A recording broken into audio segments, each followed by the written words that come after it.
terão caráter individual. Atribuir essa característica, né, de caráter pessoal aos impostos não é fácil. Às vezes, não é possível atribuir caráter pessoal a um imposto.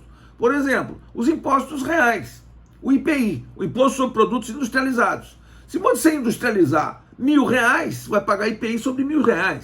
Mas se você industrializar R$1 milhão, você vai pagar IPI sobre R$1 milhão. Então o imposto é real, ele incide sobre a coisa, ele incide sobre a res. Não há como atribuir caráter pessoal a determinados impostos reais.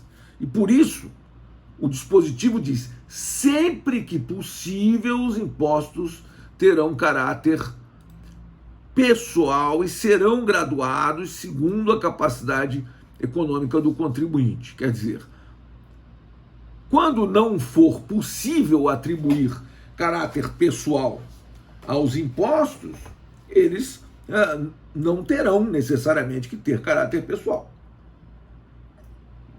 Mas olha, a isonomia é um princípio muito difícil. Só para vocês terem uma ideia do que como é difícil a implementação da isonomia, às vezes uma lei ela quer ser isonômica, ela tenta ser isonômica, ela faz um esforço hercúleo para ser isonômica, mas falha em algum ponto. Um dos exemplos que aconteceu no Brasil foi o seguinte: quando a lei instituiu isenção de IPI para aquisição de automóvel por parte de pessoas detentoras de deficiências físicas, foi instituída então isenção de IPI de automóvel para pessoas com deficiência física. Muito bem. Algum ferimento à isonomia por parte dessa lei? Olha, a rigor, olhando a lei assim, a prioristicamente, não. Veja, eu estou dando isenção para quem tem deficiência. Não estou dando isenção para quem não tem deficiência. Parto da premissa de que quem tem uma deficiência tem uma dificuldade social. Se você tem uma dificuldade social, estou te dando uma isenção e somente para você estou dando isenção. Não estou dando para mais ninguém. Veja, eu estou tratando desigualmente aos desiguais na medida em que se desigualam. Não estou ferindo a isonomia. Muito bem, aí vieram as pessoas com deficiência visual, os cegos, e disseram, peraí, mas se o deficiente físico tem direito a adquirir automóvel com isenção de IPI, eu também tenho direito. Veja, não me parece razoável que um cego saia por aí dirigindo automóvel, mas ele pode ou não pode contratar um motorista. Claro que pode. Então, evidentemente, o cego ou a pessoa com deficiência visual tem direito, tanto quanto tem uma pessoa com deficiência física, tem direito a adquirir um automóvel com isenção de IPI, sim. E, portanto, a lei foi modificada e depois foi atribuída a isenção aos deficientes visuais também. E hoje, um deficiente visual tem direito à aquisição de um automóvel com isenção de IPI. Evidentemente, não tem direito a dirigir o automóvel, porque isso é tarefa exclusiva de pessoas sem deficiência visual. Mas veja, o princípio constitucional da isonomia, portanto, senhores, é um princípio da não discriminação. Veja, não se pode discriminar, não. Nem em função da raça, nem em função da orientação sexual de uma pessoa. E quando se trata de contribuintes, não se pode discriminar contribuintes. Ou seja, devemos cobrar mais de quem tem mais, menos de quem tem menos. E esse aí é o grande problema. Por quê? Porque o Brasil, senhores, é um país que tributa excessivamente o consumo e menos a renda. Então, quando a gente tributa excessivamente o consumo, a gente penaliza os mais pobres. Então, nós subvertemos o princípio constitucional da isonomia. Nós acabamos cobrando mais de quem tem menos e menos de quem tem mais, né? Isso é uma coisa lamentável, realmente, que acontece no Brasil por força do sistema. O sistema é assim. A ordem jurídica constitucional ela é feita para uma coisa, mas o arcabouço jurídico como um todo culmina por subverter a ordem jurídica constitucional. E nós já estamos aí cobrando mais de quem tem menos e menos de quem tem mais, e entrando naquela pilhéria que eu faço em sala de aula: ricos têm que viver e ser felizes, né? E pobres tem mais que morrer. Não é exatamente isso que está na Constituição. A Constituição diz exatamente o contrário, que é vedado instituir tratamento desigual entre contribuintes que se encontram em situação equivalente. Mas, infelizmente, né? Infelizmente é isso que acaba acontecendo, né? Cobra-se mais de quem tem menos, menos de quem tem mais, e na verdade isso é a subversão do princípio constitucional da isonomia. Mas então nós temos legalidade no artigo 151, irretroatividade como decorrência lógica da legalidade, isonomia no 152 e capacidade contributiva como decorrência lógica da isonomia. Muito bem. E um quinto princípio que nos cumpriria enfrentar, e vamos enfrentar na aula de hoje, é o princípio constitucional da anterioridade. Vejam, senhores, o princípio constitucional da anterioridade está no artigo 150, inciso 3, letras B e C da Constituição. Veja, o artigo 150, que está sob a rubrica das limitações constitucionais ao poder de tributar, ele diz, né, que sem prejuízo de outras garantias asseguradas ao contribuinte, é vedado à União, aos estados, ao Distrito Federal e aos municípios, inciso 3, cobrar tributos. Letra B, no mesmo exercício financeiro em que haja sido publicada a lei que os instituiu ou aumentou. E a letra C, que diz: antes decorridos 90 dias da data em que haja sido publicada a lei que os instituiu ou aumentou, observado o disposto na linha B. Muito bem. Vamos a esse princípio. O que é o princípio da anterioridade, né, senhores? Veja, a anterioridade é o princípio da não surpresa. Tem uma aluna chamada Maria Jaciele, coitada, que ela já me pediu admissão umas 400 vezes. E eu, todas as vezes, evidentemente, admiti a Maria Jaciele. Só que ela pede em dupla. Ela é Maria Jaciele e Maria Jaciele. Eu dou admissão às duas Maria Jaciele e nenhuma das duas conseguem adentrar a aula. Aí, enfim, ela fica aqui me pedindo admissão e eu vou dando a aula e admitindo a Maria Jaciele. Isso aí já tem mais ou menos uns 20 minutos que eu estou fazendo isso. E ela tá com problema de conexão lá, ou problema no equipamento dela, né, que está impedindo ela de conectar corretamente. Lamentavelmente, eu fico triste quando vejo que estamos com alguns alunos com problemas técnicos, né, e esses problemas técnicos impedem que assistamos à aula. Muito bem. Então, o que é o princípio constitucional da anterioridade? É o princípio da não surpresa. Olha, senhores, se uma lei hoje criasse um tributo, hoje, que é dia 11 de maio de 2021, ela só poderia cobrar esse tributo a partir de 1º de janeiro de 2022.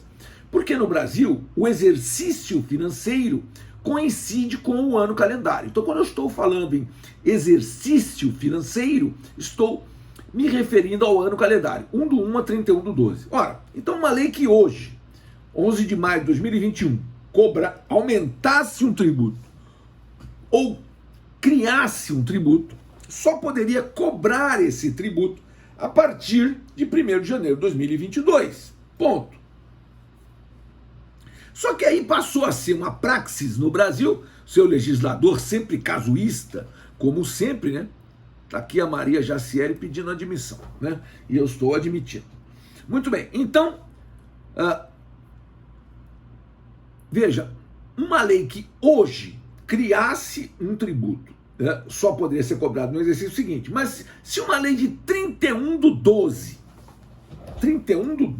né, aumentasse um tributo, ou criasse um tributo, já poderia cobrar esse tributo no dia seguinte, porque o dia seguinte já é o exercício seguinte. Então, em função disso,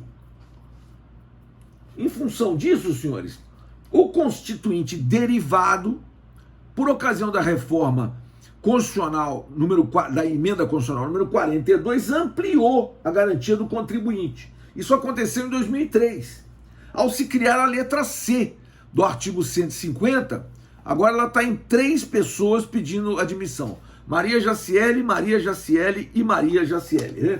Todas 3 estão admitidas e todas 3 estão sem conseguir a conexão. Muito bem.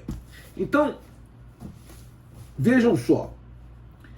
A letra C do artigo 150, inciso 3, diz que é vedado à União, aos Estados, ao Distrito Federal e aos municípios, inciso 3, cobrar tributos. Letra C. Antes de decorridos 90 dias da data em que haja sido publicada a lei que os instituiu ou aumentou, observado o disposto na linha B. Então vejam só, senhores.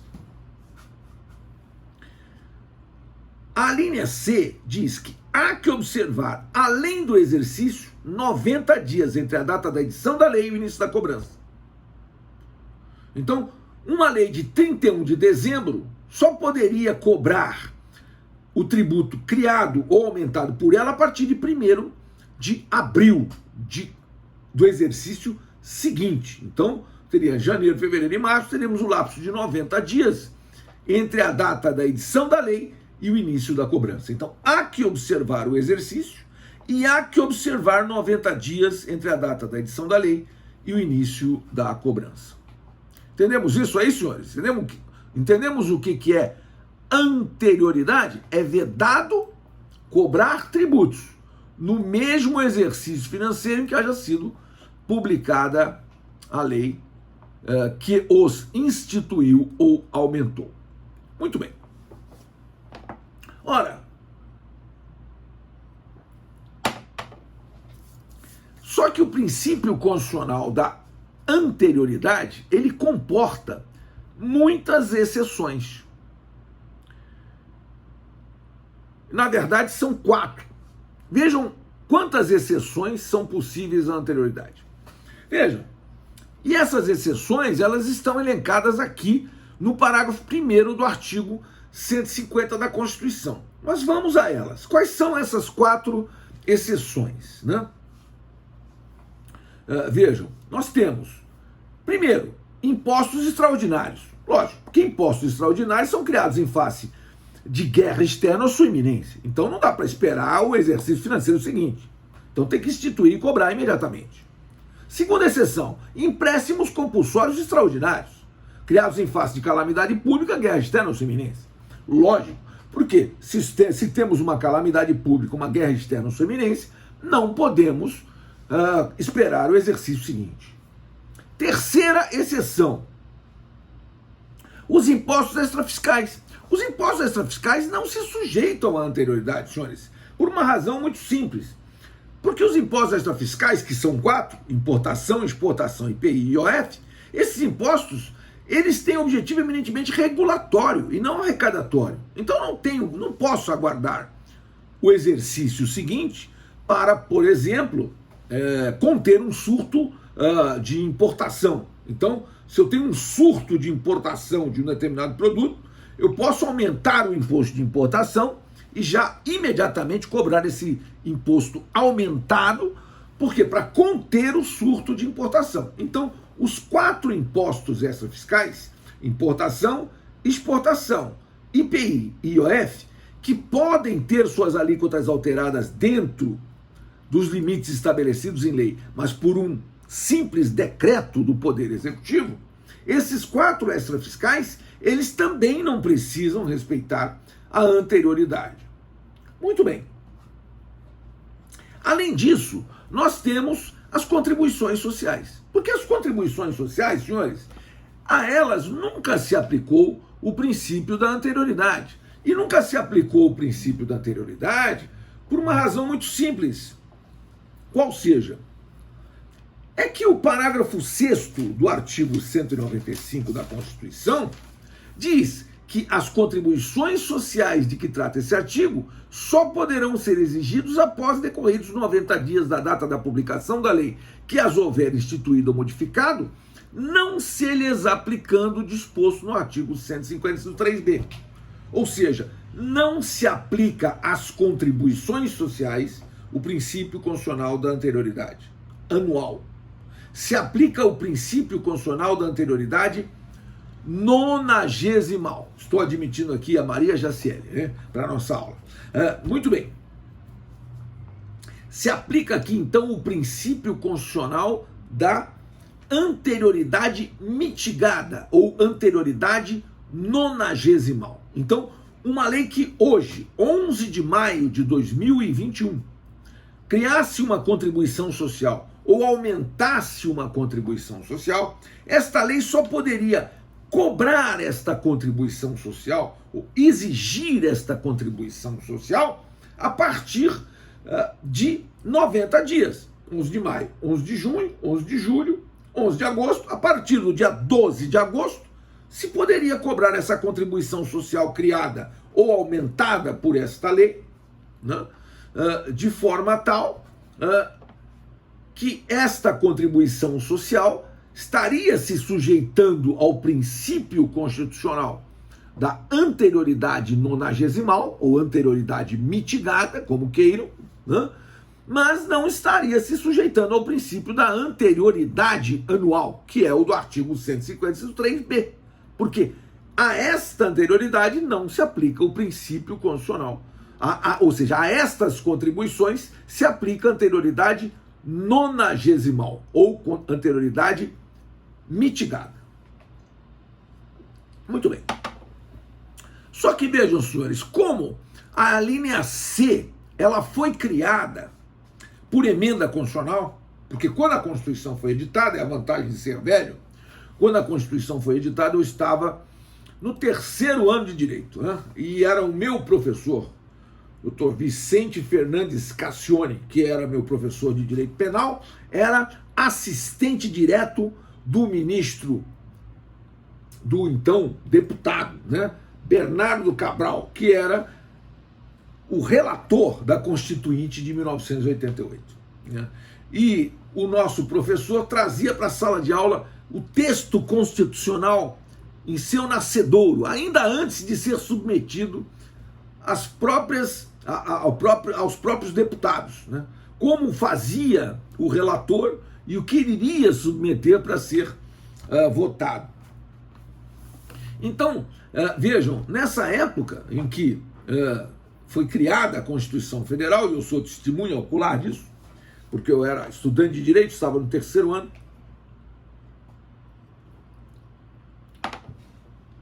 eu observei o quê? Observei que, quando o texto foi criado, não havia a linha C no artigo 153. Só havia a linha B. Foi instituído o princípio constitucional da anterioridade. A linha C só veio a ser instituída muitos anos depois, pela emenda 42, que é de 2003. Muito bem. Como a linha C ampliou a garantia do contribuinte, ela também estabeleceu exceções.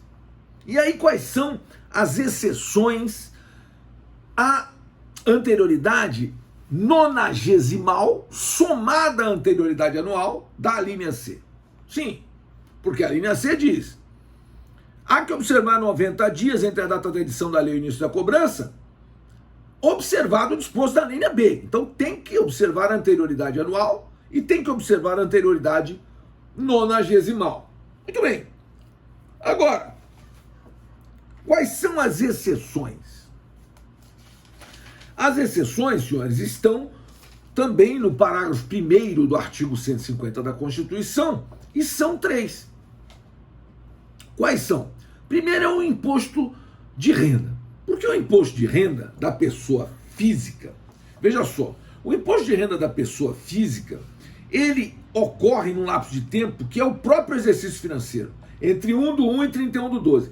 Terá ocorrido o fato gerador do imposto de renda da pessoa física quando entre 1/1 e 31/12 esta pessoa tiver adquirido a disponibilidade econômica ou jurídica. Muito bem. Então, o que acontece? Se fosse para respeitar a anterioridade anual somada à anterioridade nonagesimal, uma lei que aumentasse imposto de renda teria que ser de setembro, porque se ela fosse de outubro, novembro ou dezembro, ia ficar o exercício seguinte com duas alíquotas. Uma alíquota no início do ano e outra alíquota no final do ano. Isso ia complicar bastante. Então estabeleceu-se o seguinte: imposto de renda, ao imposto de renda, não se aplica anterioridade nonagesimal somada à anterioridade anual. Ao imposto de renda se aplica anterioridade anual. Ponto. Nonagesimal, não. Então estabeleceu-se isso. Quer dizer, o constituinte originário não criou a linha C. O constituinte derivado criou a linha C, ampliou a garantia, mas estabeleceu 3 exceções. E quais são essas 3 exceções? Imposto de renda, pela questão operacional. E as duas outras são a base de cálculo do IPTU e a base de cálculo do IPVA. Explico. Qual é a base de cálculo do IPTU? É o valor venal do imóvel.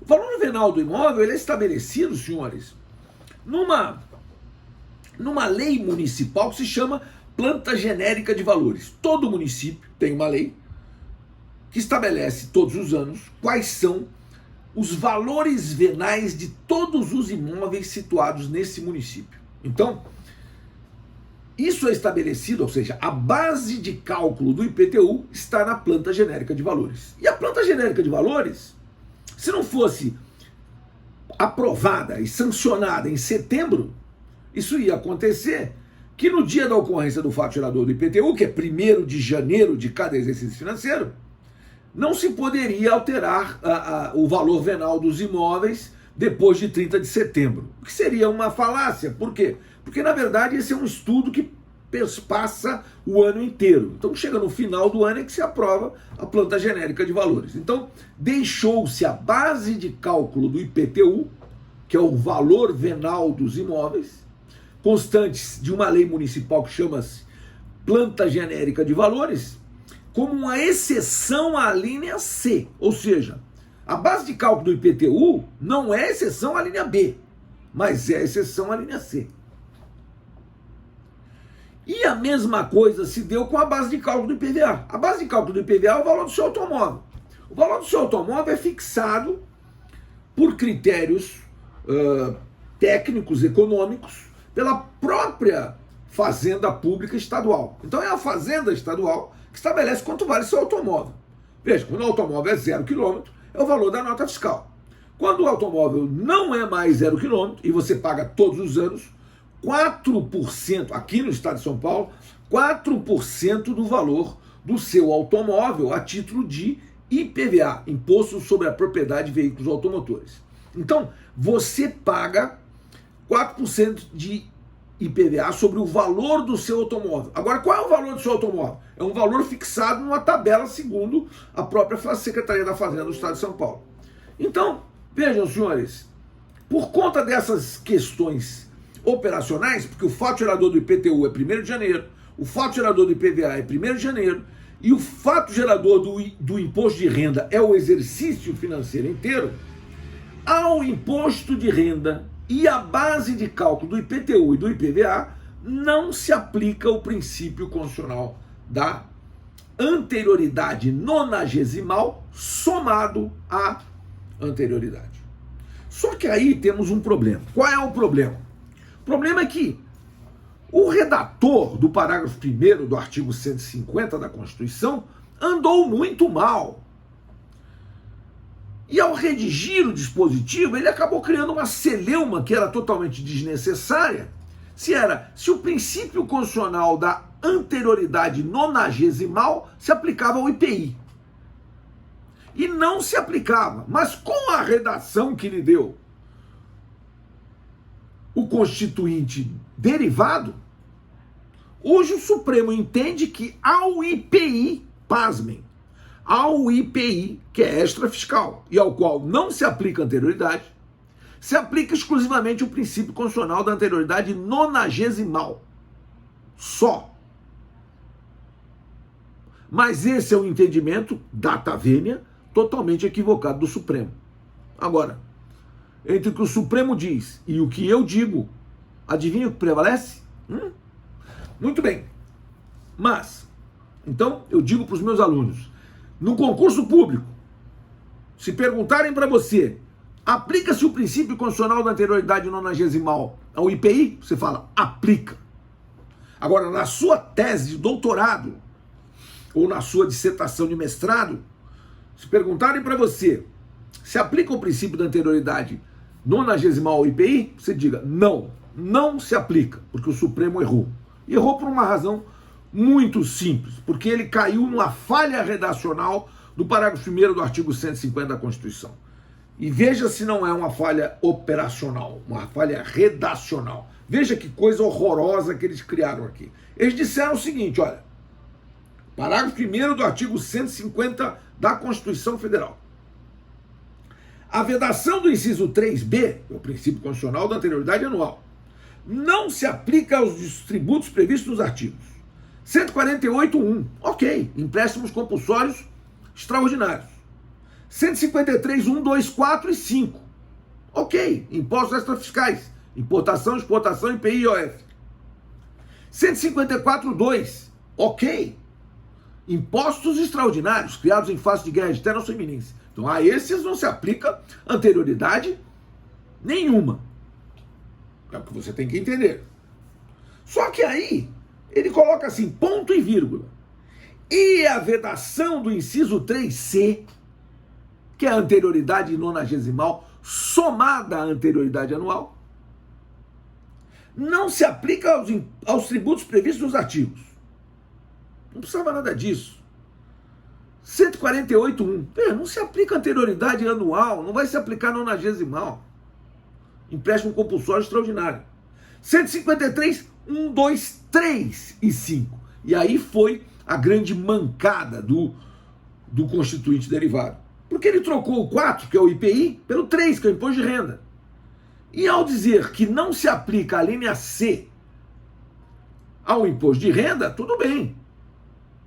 Ele diz que ao Imposto de Renda não se aplica a linha B, ou seja, ao Imposto de Renda se aplica a linha B, mas não se aplica a linha C. Então, só que ele trocou o 4, que é o IPI, pelo 3, que é o Imposto de Renda. Então, o que acontece? Então ele diz, e a vedação do inciso 3C? O que é inciso 3C? Anterioridade nonagesimal. Não se aplica aos tributos previstos no artigo 148.1, ok, empréstimo compulsório extraordinário. 153.1, 2, 3 e 5, trocou o 4, IPI, pelo 3, Imposto de Renda. Então eu tenho que entender que ao Imposto de Renda não se aplica anterioridade anual.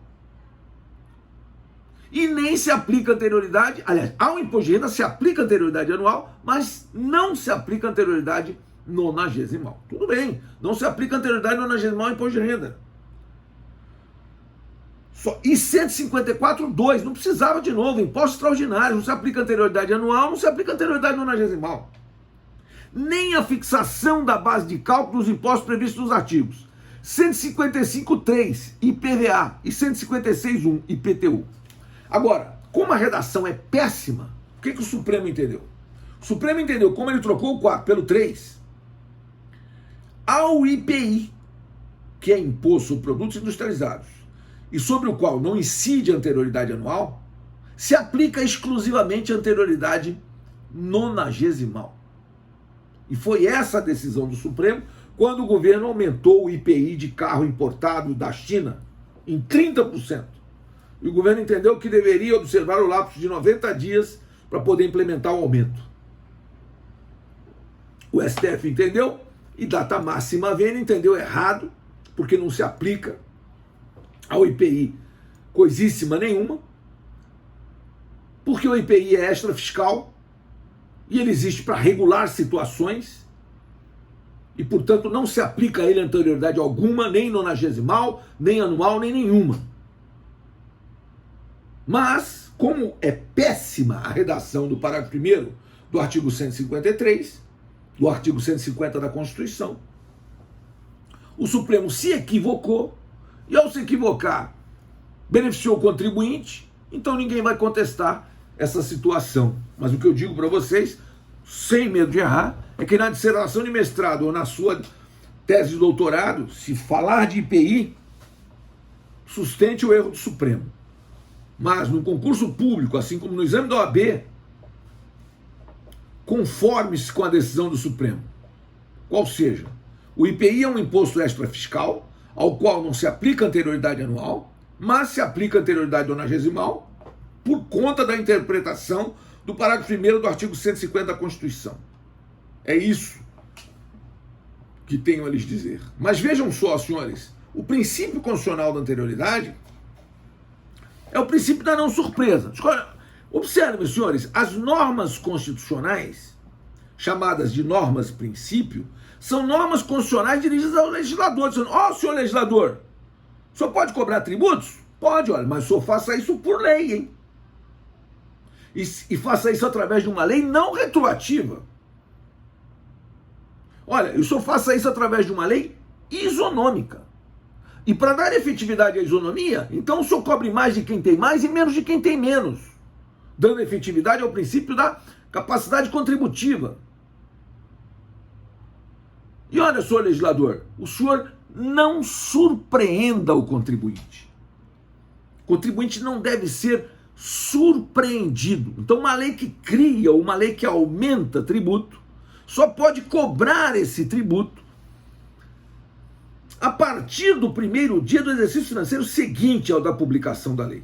A não ser que se trate de uma das exceções, que são impostos extraordinários, empréstimos compulsórios extraordinários, impostos extrafiscais, contribuições sociais às quais se aplica anterioridade nonagesimal exclusivamente, e essa questãozinha do IPI, pela interpretação do parágrafo 1º do artigo 150, que o Supremo, então, entendeu que se trata de anterioridade nonagesimal aplicável exclusivamente ao IPI, ao qual não se aplica anterioridade anual. Entendemos isso aí, senhores? Vou parar de dividir a tela aqui com os senhores.